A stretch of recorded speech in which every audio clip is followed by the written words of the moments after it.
Welcome the our channel. Today we how to enable Google Play Integrity API for fraud prevention, detailed guide step by step clearly. To enable the Google Play Integrity API for fraud prevention, start by logging into your Google Cloud Console. Once logged in, create a new project or select an existing one from the dashboard. Navigate to the left sidebar and click on APIs and Services.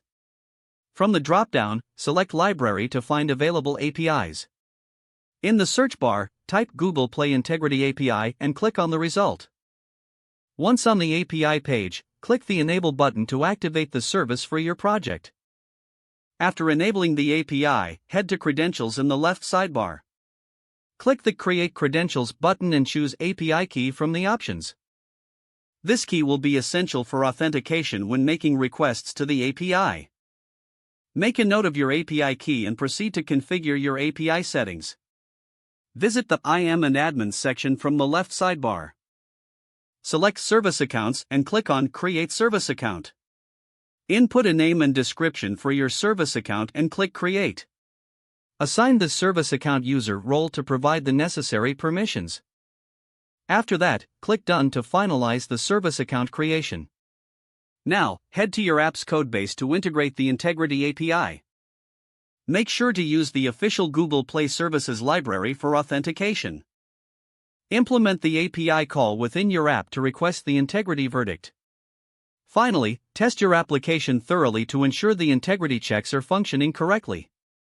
By following these steps, you will successfully enable the Google Play Integrity API to help prevent fraud. If the page does not load, refresh the browser or try again in a private or incognito window. Make sure you are using the correct email address, then retype it carefully to avoid small typos. If your password is not accepted, use the reset option and create a new strong password you can remember. Check your spam folder for verification or security emails, then complete any requested confirmation steps.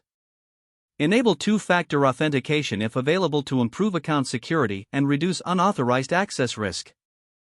After signing in, review your profile details so your contact information and settings are accurate and current.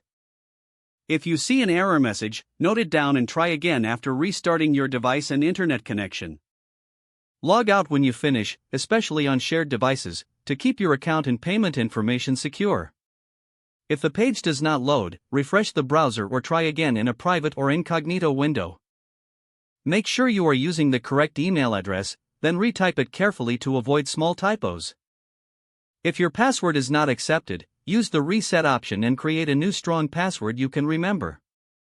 Don't forget to like this video and subscribe to our channel for more step-by-step tech guides.